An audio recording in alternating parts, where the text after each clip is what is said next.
চারটা দাবির মূল ইম্পর্টেন্ট যে দাবিটা, যেটার জন্য মূলত আজকে মানববন্ধন হয়েছে, সার সংক্ষেপ হচ্ছে এটা যে মহিলা কলেজ, এটা মহিলা কলেজ। আপনারা কলেজ ইউনিভার্সিটি কি করেন, আমাদের কোনো সমস্যা নাই। এটা নারী শিক্ষা প্রতিষ্ঠান, এটা নারী শিক্ষা প্রতিষ্ঠানেই থাকতে হবে। এখানে কোনো ছেলে ঢুকানো যাবে না, আমরা এটা অ্যালাউ করব। কারণ এখানে আপনার 100 ভাগ নারীর 90 ভাগ নারী এই কলেজের প্রথমে আমরা যে সাবজেক্ট চয়েস দেই এই জন্যই দিচ্ছে এটা মহিলা কলেজ। হ্যাঁ, আমরা এই যে যারা হলে থাকি, 10,000 শিক্ষার্থী হলে থাকে, আমরা হচ্ছে গিয়ে যখন আমাদের মন চায় আমরা এইভাবে ফিটফাট হয়ে যাই ক্লাসে, যখন মন চায় না আমরা হিজাব করে মুখটা ভেতরে চলে যাই। হ্যাঁ, এবং আমরা হচ্ছে ক্লাসে মুখ খুলে ক্লাস করি, ঠিক আছে। এবং সবাই হচ্ছে এই অধিকাংশ মেয়েরাই হচ্ছে এই সুবিধার জন্য। তারপর আমরা মাঠে শুয়ে থাকি, বসে থাকি, পুকুরে গোসল করি। ইদানিং হচ্ছে একটা মেয়ে মারা যাওয়ার পর আমাদের পুকুরে গোসল করা নিষিদ্ধ করছে, বাট আমরা এতদিন পুকুরেও গোসল করতাম। বৃষ্টি আসলে এখানে মেয়ে দিয়ে ভরে যেত পুকুর দিয়ে। হ্যাঁ, তো এই যে জিনিসগুলো এগুলো সব হারায় যাবে, একটা কিচ্ছু থাকবে না, সব হারায় যাবে যদি এখানে আমাদের ছেলে বা মা কমব্যাট শিক্ষা চালু হয়।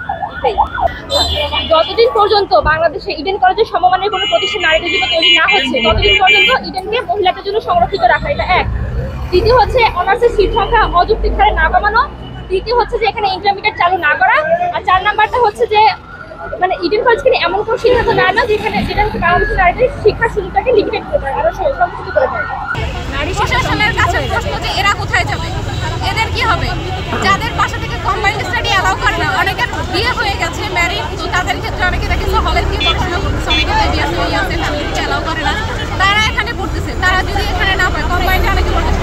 দেখা গেছে যে যদি এইটা শেষ হয়ে যায়, এটার ঐতিহ্য যদি বিলীন হয়ে যায়, সেক্ষেত্রে দেখা যাবে ওই 25,000 নারী শিক্ষার আলো থেকে বঞ্চিত হচ্ছে। অলরেডি বাংলাদেশে এরকম একটা চলতেছে, ধারা চলতেছে যেখানে নারীরা পড়াশোনার সুযোগই পাচ্ছে না। এখন আপনারা উন্নতি জাতি যাচ্ছেন, আপনারা চাচ্ছেন যে আপনাদের সমাজ শিক্ষায় ভরপুর থাকুক, কিন্তু সেখানে নারীরাই শিক্ষার সুযোগ পাচ্ছে না। তাহলে এরকম সমাজে আপনারা কি করবেন? আপনারা চাচ্ছেন আপনাদের দেশ ডেভেলপমেন্ট করুক, কিন্তু আপনাদের যে বড় আশটা পিছিয়ে যাচ্ছে সেটা কি কারো নজরে পড়ছে না? তো আমরা এই জন্য চাই যে আমাদের ইডেন আমাদেরই থাকুক, এখানে আমরা কোনো কম্বাইন্ড স্টাডি চাই না। আমাদের অনেক বোনরা আছে যারা পর্দা মেনটেন করে এখানে পড়াশোনা করে, যাদের পর্দা বিঘ্ন হয় না। সো ইডেনই থাকতে চাই। আমাদের একটাই দাবি যে ইডেনের সাধারণত রক্ষা করে এখানে যদি আপনাদের কাঠামো বা কোনো স্ট্রাকচার দাঁড় করাইতে হয়, তাহলে অবশ্যই এটাকে মহিলা কলেজ বা মহিলার যে এটা আছে এটা রেখে এখানে কোনো নম্বর। হ্যাঁ, নারীদের উচ্চশিক্ষার জন্য ইডেন মহিলা কলেজের অনুরূপ শিক্ষার্থী ধারণ ক্ষমতা ও সুযোগ সুবিধা সম্পন্ন প্রতিষ্ঠান বা বিশ্ববিদ্যালয়ের প্রতিষ্ঠান না হচ্ছে ততদিন পর্যন্ত ইডেন মহিলা কলেজে সহশিক্ষা চালু করা যাবে না।